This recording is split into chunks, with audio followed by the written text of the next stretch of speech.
जय माता दी। प्रिय भक्तजनों, आज हम दुर्गा सप्तशती का तीसरा और चौथे अध्याय का पाठ करेंगे और उससे पहले सुनेंगे श्री अगरला स्तोत्र। माता रानी का आशीर्वाद आप सभी पर बना रहे। प्रिय भक्तजनों, आपसे नम्र निवेदन है कि कथाओं को पूरा जरूर सुनिएगा, तभी आपको इन कथाओं का फल प्राप्त होगा। माता रानी आप सभी की इच्छाओं को पूरी करे। श्री मार्कंडेय जी ने कहा, जयंती मंगला काली भद्रकाली कपालिनी दुर्गा शिवा दात्री स्वाहा और सौधा आदि देवियों को मैं नमस्कार करता हूँ। हे चामुंडाए देवी, समस्त प्राणियों के दुखों को दूर करने वाली देवी, आपकी जय हो।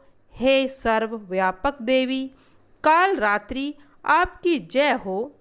मधु तथा कटम्ब दैत्यों का संहार करने वाली, ब्रह्मा जी को वरदान देने वाली देवी, आपको नमस्कार हो। आप मुझे सुंदर रूप, यश और काम क्रोध आदि शत्रुओं का नाश करने की शक्ति दो। महिषासुर का नाश करने वाली, भक्तों को सुख देने वाली देवी जी, आपको नमस्कार है। हे रक्त बीज का वध करने वाली देवी और चंड मुंड राक्षसों का संहार करने वाली, शत्रुओं का दमन कर माँ मुझे सुंदर रूप, यश और ज्ञान दो। तुम सब शत्रुओं का नाश करने वाली हो। जो मुझसे बैर रखते हैं उनका भी नाश करो। मुझे अधिक बल प्रदान करो और रूप, जय, यश दो। हे देवी, मुझे उत्तम संपत्ति प्रदान करो। अपने भक्तों को विद्वान, कीर्तिवान और लक्ष्मीवान बनाओ और उन्हें रूप, जय, यश दो और उनके शत्रुओं का नाश करो। हे प्रचंड दैत्यों के अभिमान को नष्ट करने वाली चंडी, मुझे शरणागत को रूप दो, जय दो, यश दो और मेरे शत्रुओं का नाश करो। आप मुझे वह पत्नी प्रदान करें जो मेरी इच्छाओं को अनुकूल हो और संसार रूपी समुद्र से तारने वाली हो तथा श्रेष्ठ कुल से उत्पन्न हो। जो मनुष्य इस स्तोत्र का पाठ करके ही महास्तोत्र कीलक का पाठ करता है, वह सप्तशती के पाठ जाप से मिलने वाले वर एवं श्रेष्ठ संपत्ति के फल को प्राप्त करता है। प्रिय भक्तजनों, अब शुरू करेंगे तीसरा अध्याय। महिषासुर का वध। महर्षि बोले, महिषासुर के सेनापति चिक्षुर ने जब देखा उसकी सेना तो बराबर नष्ट हो रही है, तो उसे बहुत क्रोध आया और वह स्वयं ही अंबिका के साथ युद्ध करने लगा। उसने युद्ध में जाकर देवी जी पर इस प्रकार बाणों की वर्षा की, जैसे सुमेर पर्वत की चोटी पर मेघ जलधारा बरसा रहा हो। उसी समय देवी ने उसके बाणों के समूह को शीघ्र काट दिया। फिर बाण वर्षा द्वारा उसके सारथी एवं घोड़ों को मार डाला। फिर शीघ्र ही उसका धनुष और लहराती हुई ध्वजा को काट गिराया। जब उसका धनुष कट गया, तब अपने बाणों से उसके अंग अंग को भींद डाला। सारथी, घोड़े एवं धनुष के नष्ट हो जाने पर वह असुर बिना रथ के पैदल ही तलवार ढाल लेकर देवी की ओर दौड़ा और उसने तलवार से सिंह पर प्रहार किया और देवी जी की बाएं भुजा पर बड़े जोर से चोट की। हे राजन, जो ही तलवार देवी के भुजा पर आके लगी, वह उसी समय टूट गई। फिर तो असुर ने क्रोध से आंखें लाल करके हाथ में त्रिशूल ले लिया। महाकाली जी पर उस दैत्य ने वह त्रिशूल चला दिया। लगते ही वह त्रिशूल इस प्रकार चमका जैसे आकाश में सूर्य आकर गिर रहा हो। जो ही देवी जी ने उस त्रिशूल को अपनी ओर आते देखा, त्यों ही अपना त्रिशूल चला दिया, जिससे उसके त्रिशूल के टुकड़े टुकड़े हो गए। और उसी समय उस महादैत्य चिक्षुर के प्राण निकल गए। जब महिषासुर ने देखा कि उसका बलवान सेनापति मारा गया है, तो उसी समय देवी शत्रु चामर हाथी पर सवार होकर आ गया। उसने आते ही अंबिका देवी पर शक्ति का प्रहार किया, परंतु देवी जी ने अपने हुंकार से ही उसे मारकर निस्तेज कर दिया और पृथ्वी पर गिरा दिया। अपनी शक्ति को विफल देखकर चामर को बहुत क्रोध आ गया और उसने अपना त्रिशूल चला दिया। देवी जी ने अपने बाणों द्वारा त्रिशूल के टुकड़े टुकड़े कर दिए। उसी समय सिंह भी छलांग लगाकर हाथी के मस्तक पर चढ़ गया। फिर दैत्य के साथ बाहु युद्ध करने लगा। दोनों आपस में लड़ते लड़ते उसी हाथी के नीचे आ गए और भयंकर प्रहारों से आपस में युद्ध करने लगे। तब बड़े वेग से सिंह ऊपर उछला और रूप से ऊपर से नीचे की आते देखकर सिंह ने अपने पंजों के प्रहार से उस दैत्य का सिर धड़ से अलग कर डाला। फिर देवी जी ने शिला एवं वृक्ष आदि से युद्ध करके उद्गन को मार गिराया। कराल को भी दांत, मुक्कों एवं थपेड़ों के प्रहार से मार डाला। अत्यंत क्रोधित देवी जी ने अपनी गदा के प्रहार से उद्यत का चूरा चूरा कर दिया। भिंदीपाल शस्त्र द्वारा वाष्कल तथा बाणों द्वारा अंधक एवं ताम्र को यमलोक भेज दिया। 3 नेत्र वाली परमेश्वरी ने भी उग्रास्य, उग्रवीर्य, महाहनु नाम के असुरों को त्रिशूल प्रहार से मार दिया गया और तलवार के एक वार से ही बिडाल का सिर धड़ से अलग कर दिया और अपने बाणों से धुंधर दुर्मुख दोनों को यमलोक में पहुंचा दिया। इस प्रकार अपनी सेना का संहार होता देखकर महिषासुर भैंसे का रूप बनाकर गणों को डराने लगा। कुछ गणों पर अपने थुथुनों से प्रहार करने लगा और कुछ पर खुरों की चोट करने लगा। किन्हीं को पूंछ से लताड़ा और कुछ को सींगों से चीर डाला। कुछ एक का वेग द्वारा, कुछ को गर्जना द्वारा तथा अन्य को अपने श्वास द्वारा वायु पृथ्वी पर गिरा दिया। इस प्रकार देवी की सेना को पछाड़कर वह भैंसा सिंह की ओर झपटा और वह सिंह को मारने लगा। तब देवी को बड़ा क्रोध आ गया। इधर महाबलवान महिष भी क्रोधित होकर पृथ्वी को अपने खुरों से खोदने लगा तथा अपने सिंग से ऊंचे ऊंचे पहाड़ों को उठा उठाकर फेंकने लगा और जोर से गर्जना करने लगा। क्रोधित होकर उसके वेग से घूमने के कारण पृथ्वी क्षुब्ध होकर फटने लगी। उसने क्रोधित होकर पूंछ से समुद्र पर प्रहार किया, जिससे समुद्र पृथ्वी को चारों ओर से डुबाने लगा। वेग से हिलते हुए वायु से आकाश में उड़ते हुए सैकड़ों पर्वत गिरने लगे। इस प्रकार उस दैत्य को अपनी ओर आता देखकर अंबिका को भी क्रोध आ गया और उसने मारने के लिए वहां पर आ गई। क्रोधित चंडिका ने उसकी ओर पास फेंका। उसके द्वारा वह दैत्य उसमें बंध गया। तब उस युद्ध स्थल में बंधे हुए उस दैत्य ने अपना भैंसे का रूप त्याग दिया और तुरंत सिंह के रूप में आ गया। जैसे ही देवी उसका सिर काटने लगी तो उसने पुरुष का रूप बना लिया, जो हाथ में तलवार लिए हुए था। तब शीघ्र ही देवी ने उस तलवार को ढाल वाले पुरुष को अपने बाणों से बींध डाला। तब वह एक बड़ा हाथी बन गया। उस हाथी ने अपनी सूंड से उस सिंह को खींचा और फिर दहाड़ने लगा। खींचते समय हाथी ने देवी ने अपनी तलवार से उसकी सूंड को काट डाला। फिर वह राक्षस भैंसे के रूप में आ गया। इसी प्रकार वह समस्त संसार को सताने लग गया।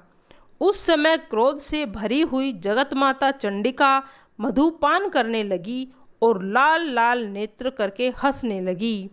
वह राक्षस अपने बल पराक्रम के घमंड में पागल होकर गर्जना करने लगा तथा अपने सींगों से पहाड़ों को उठा उठा कर देवी जी पर फेंकने लगा था। देवी जी ने भी अपने बाणों की वर्षा से उसके फेंके हुए पर्वतों को चकनाचूर कर दिया। तब मधुपान करके लाल लाल मुख वाली मधु भगवती ने अटपटे शब्दों में कहा।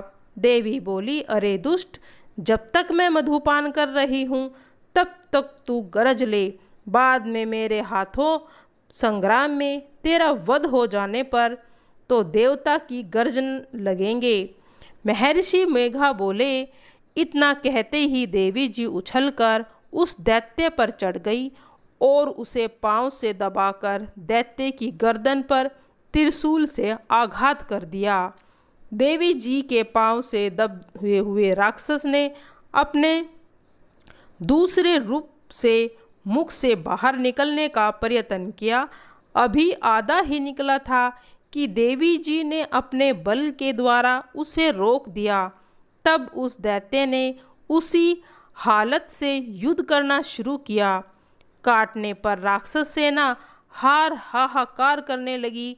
तब देवी जी ने सारी सेना का नाश कर दिया और सभी देवता अत्यंत प्रसन्न हो गए। बड़े बड़े ऋषि मुनियों ने और देवताओं ने भी देवी की अनेक प्रकार से स्तुति की। गंधर्व गान करने लगे, अप्सराएं नाचने लगी थी। चौथा अध्याय। महर्षि बोले, देवी ने उस समय अत्यंत पराक्रमी महिषासुर को एवं उसकी सारी सेना को मार दिया था। उस समय इंद्र आदि समस्त देवता जो अत्यंत प्रसन्न थे तथा जिनके शरीर अत्यंत सुंदर हो गए थे, अपनी गर्दन तथा कंधे झुकाकर देवी जी को प्रणाम करने लगे तथा अनेक प्रकार से देवी की स्तुति करने लगे। जिस देवी जी की शक्ति से यह सारा संसार व्याप्त है तथा जिसका स्वरूप सभी देवताओं की शक्तियों का समूह है, समस्त देवगण, बड़े बड़े महात्मा जिनकी पूजा किया करते हैं, उस अंबिका देवी को हम प्रणाम करते हैं। वही देवी हमारा कल्याण करे, जिसके अतुल भाव एवं बल का वर्णन भगवान शेषनाग, ब्रह्मा तथा शंकर जी भी नहीं कर सकते। वहीं चंडिका देवी संपूर्ण संसार का पालन करने के लिए तथा अशुभ भय के नाश करने के लिए विचार करे। आप पुण्य आत्माओं के घरों में तो लक्ष्मी स्वरूप, पापियों के घरों में दरिद्र स्वरूप, पवित्र बुद्धि वाले हृदय के मन में बुद्धि रूप से, महान पुरुषों के यहाँ श्रद्धा रूप से तथा एक कुलीन जनों के यहाँ लज्जा के रूप से ऐसी भगवती को हम प्रणाम करते हैं। हे देवी जी, आप विश्व की पालन करें। हे अंबिके, आपके इस अचिंतनीय रूप का एवं राक्षसों के नाश करने वाले आपके अपार बल का एवं देवता तथा असुरों के सामने युद्ध किए गए आपके अद्भुत चरित्रों का हम किस प्रकार से वर्णन कर सकते हैं। हे भगवती, आप संपूर्ण जगत का उत्पत्ति का कारण हो। आप में सत्व रज तम तीनों गुण विद्यमान हैं, फिर भी आप अज्ञेय हो। सांसारिक माया जाल में हमें लोग आपको नहीं जान सकते। आपका पार भगवान विष्णु तथा देवता आदि भी नहीं पा सकते। आप आश्रय रूप हो और संपूर्ण जगत आपका ही अंश है, क्योंकि आप आदिभूत प्रकृति हो। हे देवी जी, आपके नाम के उच्चारण करने से भी देवता तृप्त हो जाते हैं। सभी यज्ञों में भी स्वाहा आप हो, पितर की तृप्ति का कारण भी आप ही हो। इसीलिए सभी लोग आपको स्वधा के नाम से स्मरण करते हैं।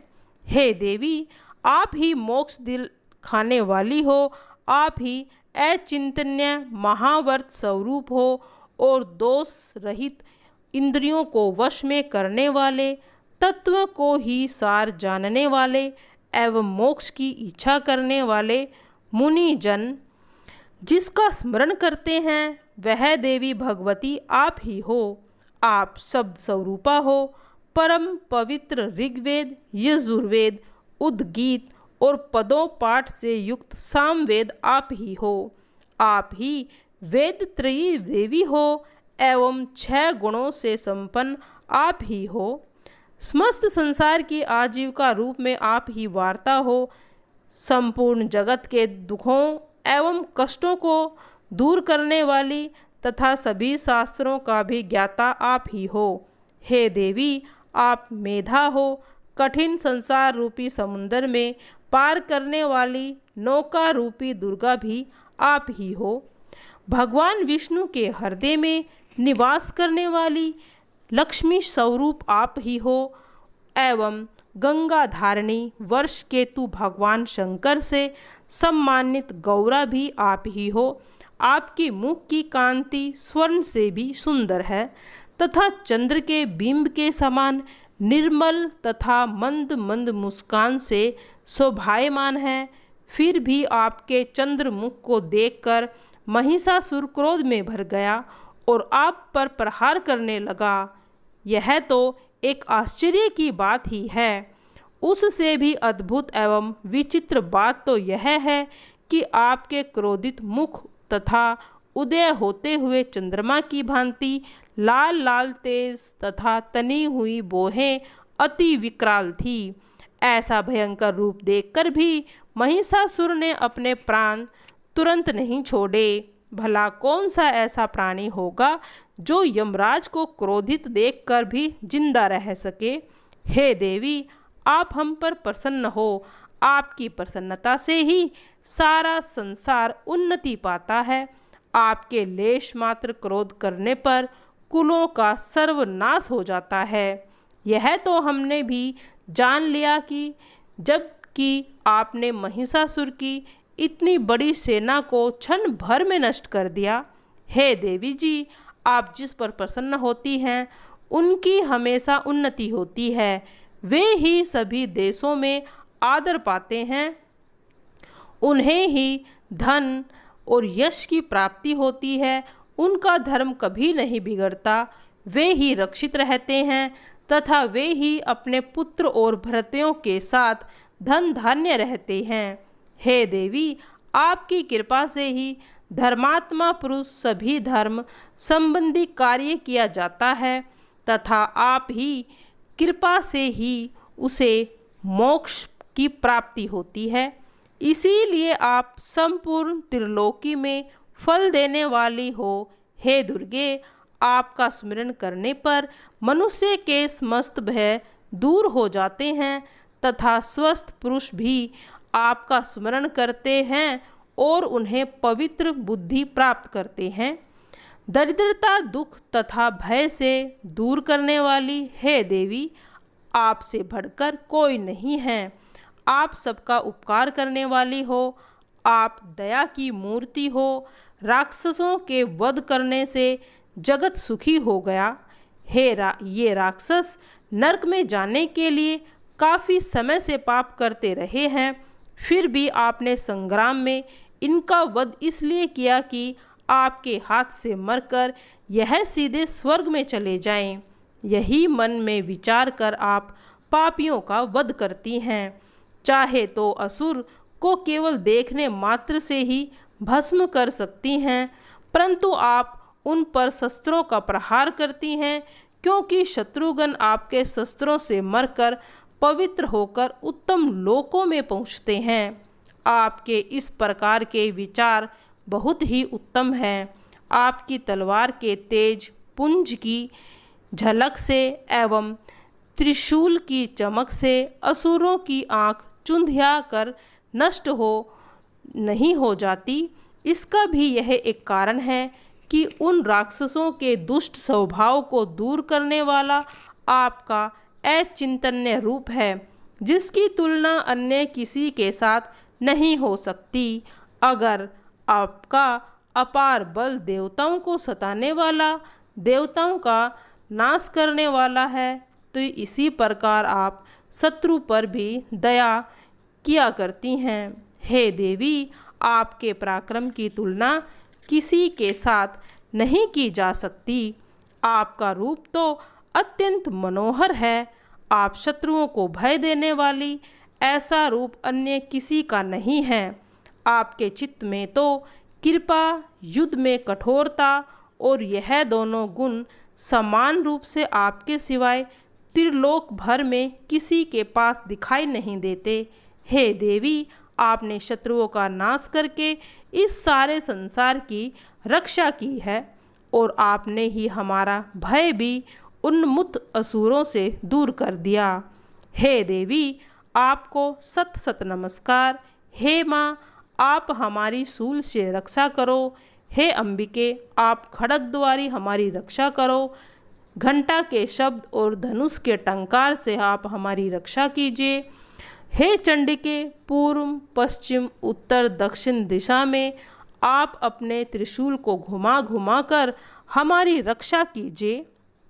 हे माता, तीनों लोकों में आपका अत्यंत सुंदर तथा अत्यंत भयंकर रूप है, उससे भी समस्त संसार की रक्षा करो। हे अंबिके, आप अपने समस्त अस्त्र शस्त्र, धनुष, खड्ग, शूल, गदा आदि से सबकी हर प्रकार से रक्षा करो। महर्षि बोले। इस प्रकार देवताओं ने देवी की स्तुति की और नंदन वन में उत्पन्न अनेक फूल, फल, गंध, चंदन आदि से मातेश्वरी की पूजा की तथा सभी देवताओं ने मिलकर भक्ति पूर्वक दिव्य धूपों द्वारा देवी की अर्चना और नमस्कार करने लगे।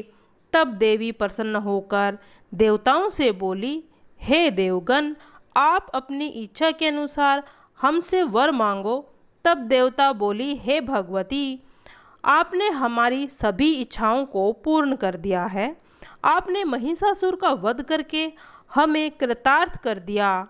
फिर भी यदि आप प्रसन्न होकर हमें वरदान देना ही चाहती हैं, तो हम जब भी आपका स्मरण करें तब ही आप आकर हमारे दुखों को दूर करें, यही वरदान हम मांगते हैं। हे मातेश्वरी, जो मनुष्य सच्चे मन से आपकी स्तुति करे, आप उसे समस्त ऋषि रिद्धि सिद्धि दीजिए तथा साथ में उसको धन, स्त्री, संपत्ति आदि की वृद्धि कीजिए। हे जगत जननी माँ, आप हम पर प्रसन्न रहिए। महर्षि बोले, हे राजन, जब देवताओं ने अपने संसार के उद्धार के लिए इस प्रकार का वर मांगा, तब उन्हें तथास्तु कहकर महाकाली अंतर्ध्यान हो गई। हे राजन, प्राचीन काल में त्रिलोकी का हित चाहने वाली देवी जिस प्रकार देवताओं के शरीर में प्रकट हुई, वह सारी कथा मैंने आपसे कह सुनाई।